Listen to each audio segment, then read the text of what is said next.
The dust storm came without warning, as they often did in late summer along the Colorado frontier. One moment, the prairie stretched calm and golden under a pale blue sky. The next, a brown wall of wind and sand rolled toward the Cole ranch like an angry ocean. Ethan Cole saw it coming before the animals did. Years of ranching had sharpened his instincts. He dropped the hammer he'd been using to mend a fence post and shouted for his horses, driving them hard toward the barn. The wind picked up fast, stinging his eyes with grit. By the time he'd latched the barn door, the storm was nearly on top of him, howling like a living thing. Through the swirling curtain of dust, he spotted movement, something pale against the dark horizon. He blinked, thinking it was a stray cow or maybe a coyote trying to outrun the wind. But then he saw it clearly. A woman, bent low, clutching something close to her chest as she stumbled toward his house. "Papa!" The small voice made him turn. His daughter, Emily, was standing on the porch, her blonde braids whipping in the wind. "Get inside, Em!" Ethan shouted. "Now!" But the girl was already running toward the stranger, her little boots kicking up clouds of dust. "Emily, no!" Ethan's heart dropped. He sprinted after her, his boots sinking into the softening ground. By the time he reached them, the woman had collapsed to her knees. Her face was gray with exhaustion, her dark hair tangled and loose, her dress torn by the wind. In her arms, wrapped tight in a rough blanket, was a crying baby. "Ma!" Emily cried, throwing her arms around the woman's neck. "Mama came back!" The word struck Ethan like a physical blow. His chest tightened, and for a moment, he couldn't speak. Emily hadn't said her mother's name in months, not since the fever took Margaret, leaving only a grave under the cottonwood tree behind the house. "Em," he said softly, kneeling beside them. "That ain't your mama, sweetheart." The woman lifted her head, her green eyes sharp even through the dust caked on her face. There was strength in her gaze, but also fear and weariness.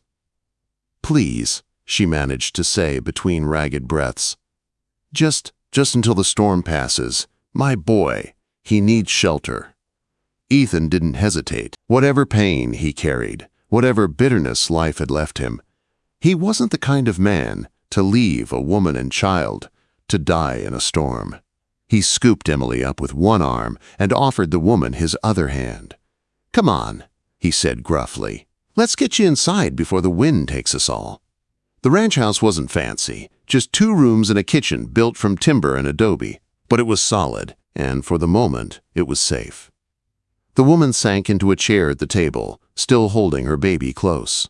Ethan noticed how she trembled, though she was clearly trying not to. She was younger than he'd thought, maybe 26 or 27, though her eyes looked older. The calico dress she wore was worn and patched, but clean. The baby in her arms couldn't have been more than 4 months old, his small fists waving weakly as he whimpered. Ethan filled a glass at the pump and set it before her. "Here, you'll need water." "Thank you," she whispered, drinking deeply. Emily hovered at her side, curious and unafraid. "Don't cry," she said solemnly. "Pa fixes everything." If only that were true, Ethan thought. "Where you coming from?" he asked. The woman hesitated, then said, "Bent's Fort. I heard there might be work in Redemption Creek. Washing, mending, anything. Respectable." That word, respectable, told Ethan more than she realized. No ring on her finger, a child in her arms. Traveling alone through dangerous country. He'd seen that story before. "What's your name?" Emily piped up, swinging her legs from the bench.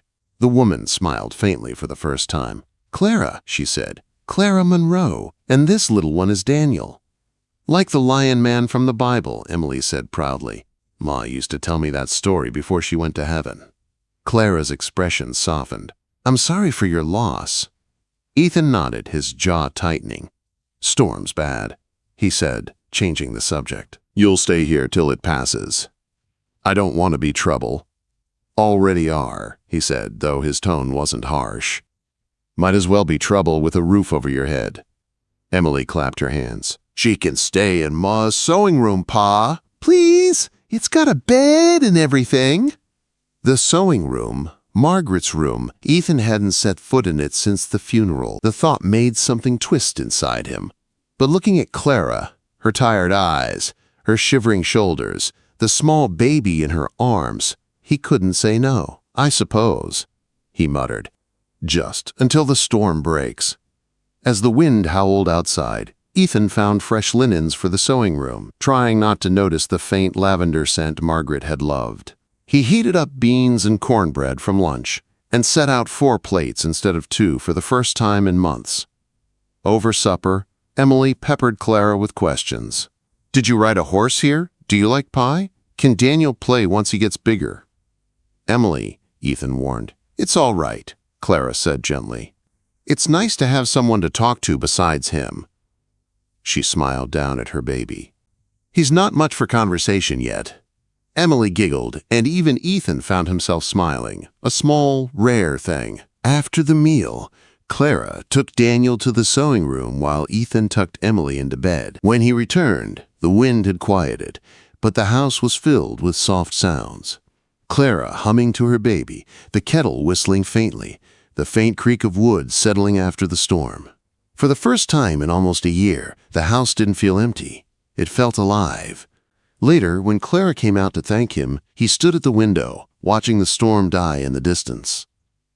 "I know what people think," she said quietly.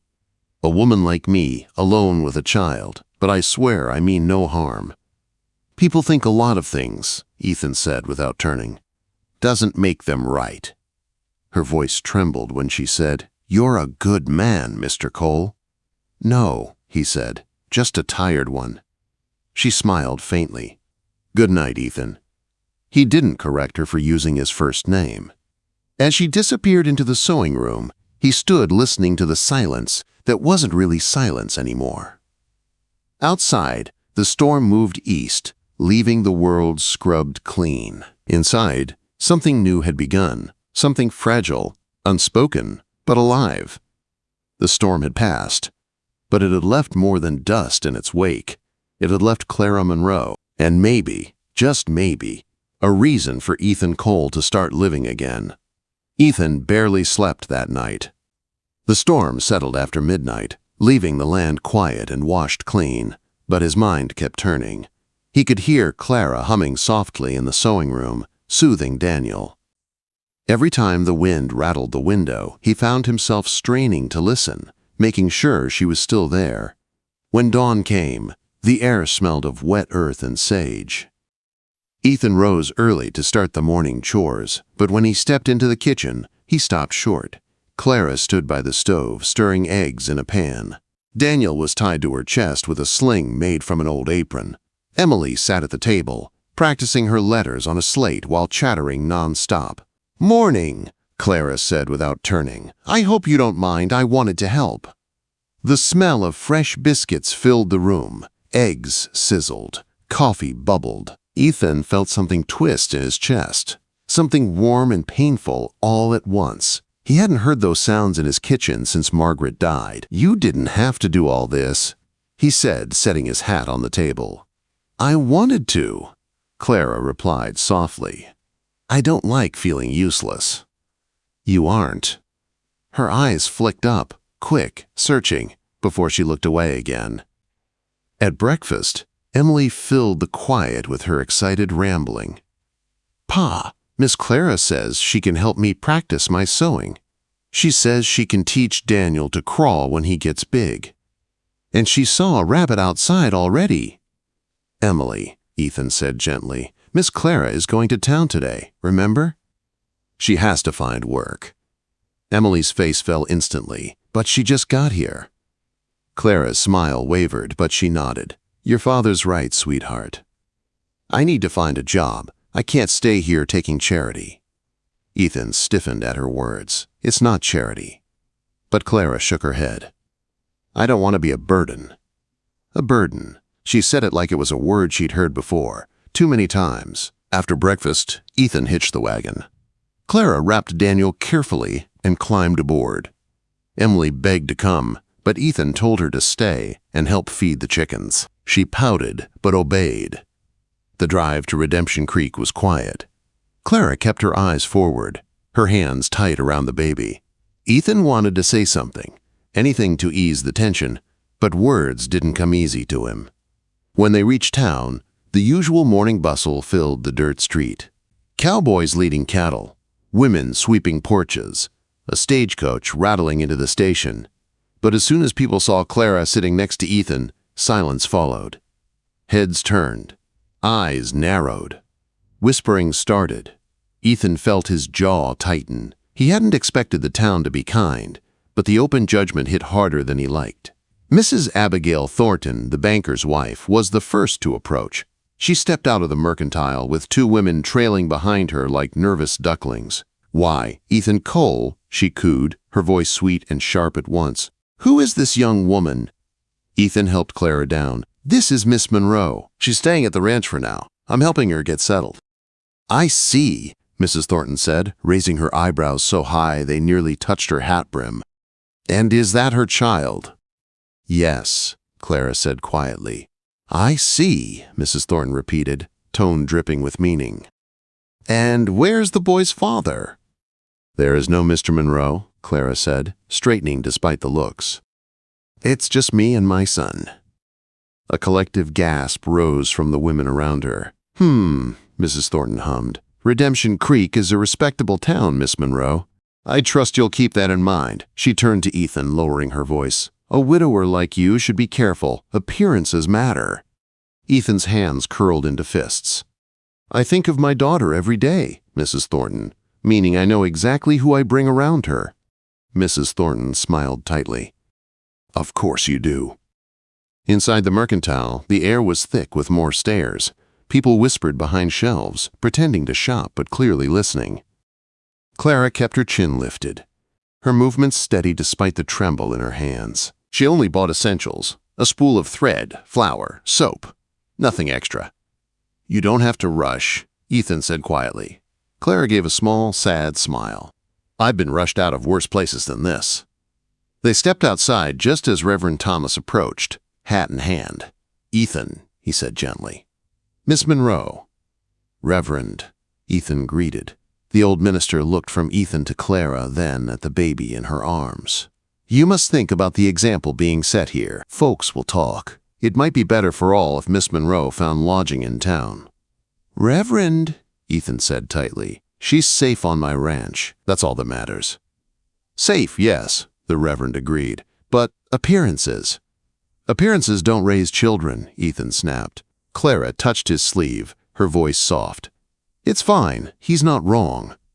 Ethan hated how small she sounded in that moment. The ride home was quiet again, but this time the air between them felt heavy. Clara sat stiffly, her face pale with humiliation. "Clara," Ethan said finally, "don't listen to them." Quote, "I've listened to people like them my whole life," she said softly. "They judge before they know the truth." "What is the truth?" he asked. She swallowed hard. "Daniel's father left when he learned I was with child. He said he had a wife back in Missouri. Told me I was foolish to think he'd stay." Anger flashed through Ethan, his loss. Clara gave a tired smile. "I tell myself that. But the world sees different."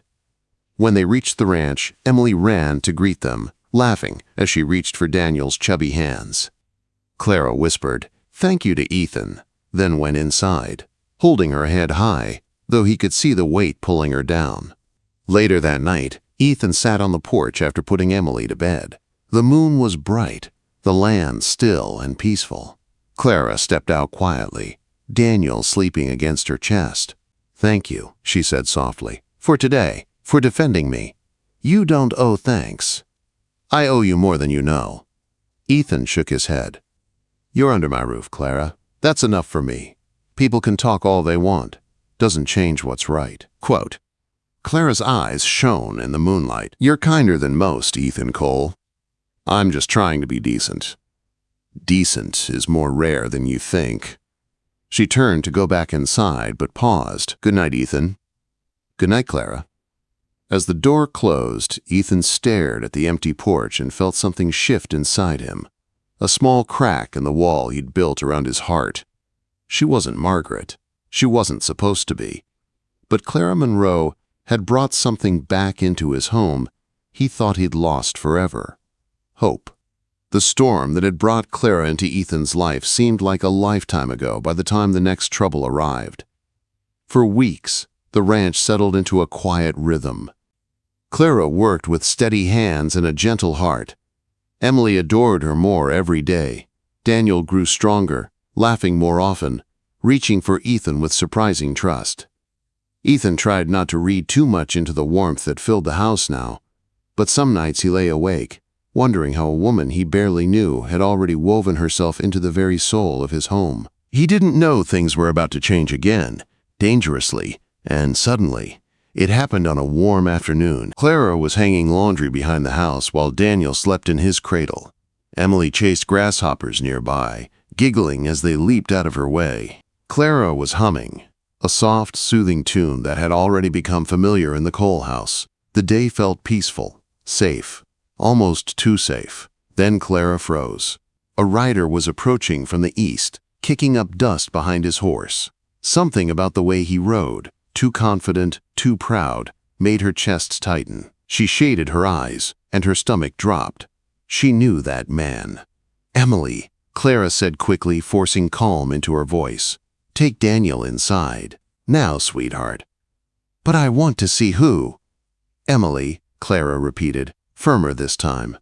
The girl obeyed without further question, scooping Daniel up and hurrying to the house. Clara stayed where she was, hands trembling as she gathered the laundry into the basket. The rider slowed, stopping at the fence line. His smile was the same one she remembered, charming on the surface, rotten underneath. "Well, well," Lucas Tate drawled, tipping his hat. "If it isn't Clara Monroe."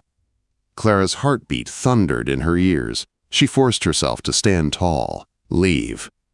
Now that's no way to greet the father of your boy." Her skin went cold. "You're not his father. You lost that right the day you left." Quote. Lucas clicked his tongue. See, that's where you're wrong. A court might think otherwise. And I hear there's a decent judge in town now. A real stickler for moral behavior." His smile widened. "Imagine what he'd think about you staying with a widower like Cole, under his roof, with his reputation. And yours." Clara's breath caught. "You wouldn't." "Oh, I would," Lucas said. "Unless, of course, you come with me. Bring the boy. Start fresh like you always wanted." "I never wanted you," Clara said, voice shaking. "I wanted a father for my son, not a liar." Lucas chuckled, still sharp as ever. Then his eyes hardened. 3 days, Clara. If you're not packed and ready by then, I'll take Daniel through the law." Before she could respond, Ethan appeared beside her, silent, furious, his rifle in hand. She hadn't even heard him approach. "Get off my property," Ethan said, voice low and dangerous. Lucas glanced down at the rifle, then up at Ethan. Now. That wouldn't look good in court either. Rancher threatens innocent father. Imagine the scandal. "You're no father," Ethan growled. "And you're not welcome here." Lucas smirked. 3 days. He touched his hat to Clara. "See you soon, darling." He rode off, leaving dust and dread behind. Clara sank to the bench by the laundry line, her legs shaking too much to hold her. Ethan set the rifle aside and knelt beside her. "Clara," he said softly, "he can't take Daniel." "He can," Clara whispered, tears burning her eyes. "The law favors men, even men like him." Ethan shook his head. "Not if we change the story." She looked up at him, confused. "Marry me," Ethan said. Her breath caught. "Ethan, if we marry, he can't touch Daniel. Not with the whole town knowing you're my wife. Not with you having a stable home, a family, a future. It's the only way to protect him. And you." Clara's heart twisted. "You can't marry me out of duty." "I'm not," he said quietly. "Not anymore." Those simple words stole whatever fight she had left. Her heart had already started falling toward him without permission. "Clara," he said gently, taking her hands. "Let me protect you. Let me protect our children. Let me protect our home." She flinched at the word "our," but not out of fear, out of hope. "All right," she whispered. "Yes." His relief was immediate, written in every line of his face. "Then we'll go tomorrow. We'll get the license."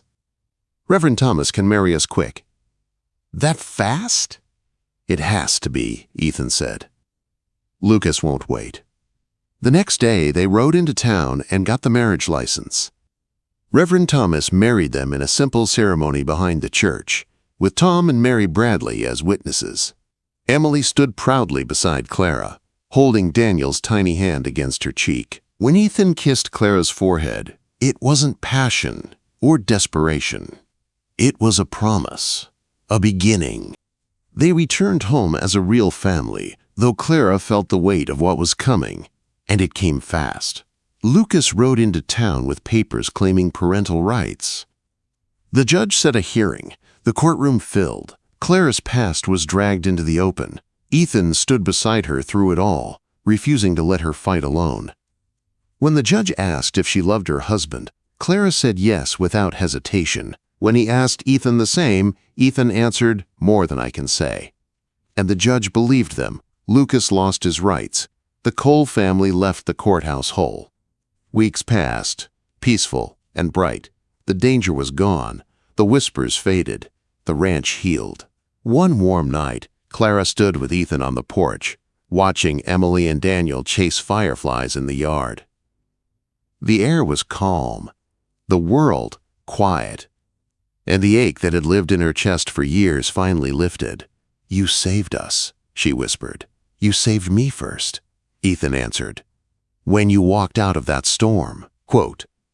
Clara leaned into him, her voice soft. "Stay with me forever." He wrapped an arm around her. "Nowhere else I'd be." And with the night sky stretching wide above them, the Cole family began the future they had fought so hard to keep, together, whole, and finally safe.